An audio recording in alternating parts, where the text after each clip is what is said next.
Do you have any proposals or nominees for heading this credible investigation, or who you think would be the best person to do this? Well, I've always thought of Justice C.G. Veeramantri, and I see that Professor Rajiva Vijay Singh in a recent interview has said the same, that the ideal would be Justice Veeramantri. Now, if Justice Veeramantri's age prevents him from doing this, he's very active, though. I saw him a couple of months ago speaking in public. If he's unable to, then he should be officially asked to nominate the panel, and this should be made known to the world that Justice Veeramantri was asked to nominate. Professor Vijay Singh has also recommended Dr. Rohan Pereira, who was a member of the International Law Commission and one of the LLRC commissioners. He's a brilliant international law expert.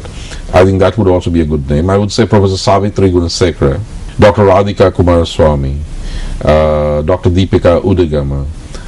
These are people with credibility. These are independent-minded people. We must show that to be independent, you don't have to be international. The Sri Lankans are capable of being independent. And that was again reiterated by the Catholic Bishops' Conference. It said we have a plethora of intelligent, educated people in Sri Lanka who can carry out its own mechanism, its own investigations into these problems, into these allegations. Now, Doctor, why has there been a delay? Why has there been a delay in implementing the LLRC recommendations? We constantly, in the international stage, we saw that in Chogam especially, whenever allegations were, leveled at us, whenever questions were raised, whenever Sri Lanka was put on the spotlight, the sort of armor it had in its hand was the LLRC. But is this just limited to words only? Is it just limited to lessons learned in Reconciliation Commission, which sounds great, but is not being really, the armor is not used. It's just an armor for exhibit. Well, I think that there are two, maybe three views in the state, in government, in the ruling circles, and that has been the problem, that these views deadlock each other. So you don't have policy coherence. I think there is the view of the President, who understood the value of the LLRC process, which is why he actually appointed it. And his friendship with the LLRC chairman, the late Mr. C.R. De Silva, is very well known. I think the President understood that this was necessary and that this would be valuable, and I do think that he was willing to implement it, perhaps not all of it at one time, and maybe there were some things that he obviously didn't agree with. I think one of those was to do with the national anthem. But from what I've been able to gather, the President never objected to the core recommendations of the LLRC report, including those on accountability. This is what I've been able to piece together, and what I know from my own interactions when I was serving. But I think that's not the only view at the top. There were at least, and are at least, two other views. One view is that we should not have had the LLRC, and that the LLRC, when it talks about specific incidents where crimes might have been committed, while the report itself exonerates the army as a whole, that the LLRC actually is wrong, and that we should not have any kind of inquiry. That is the view of what we may call the hawks or the hardliners within the ruling stratum, if you want to put it that way.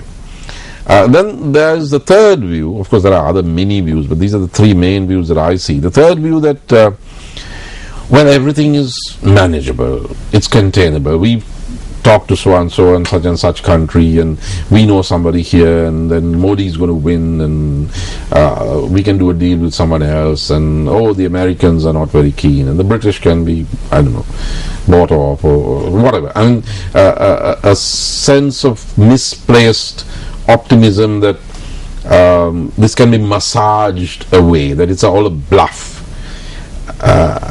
and that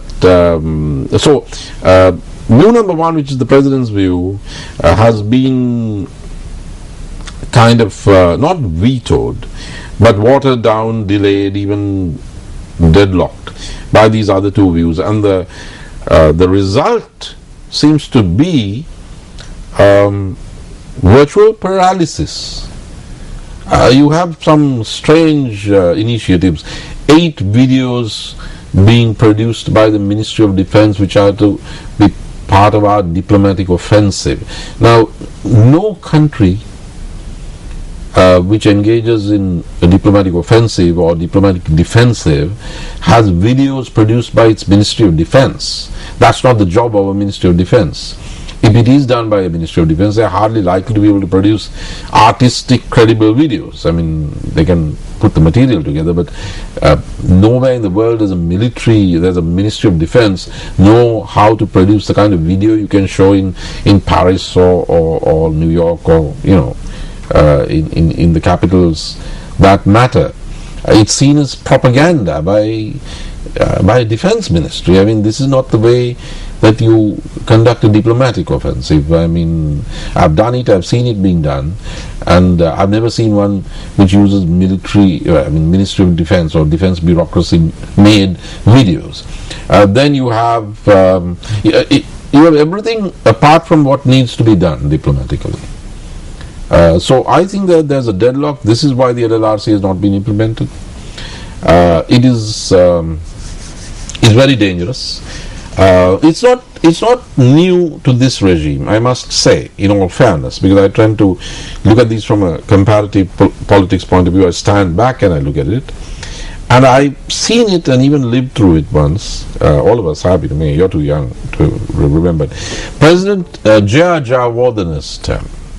Now, President Jayatilleka could have implemented a reform solution any time between 1984, when Mr. Part3 started his mission on behalf of Indira Gandhi, and 1987, the early part of 87.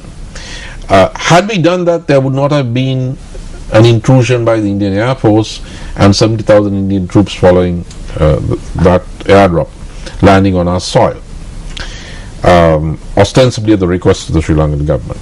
Now, why didn't we do it? President Jayatilleka was asked at a press conference when he signed the Indo-Lanka Accord, why didn't you do this earlier? You could have done this without all of this.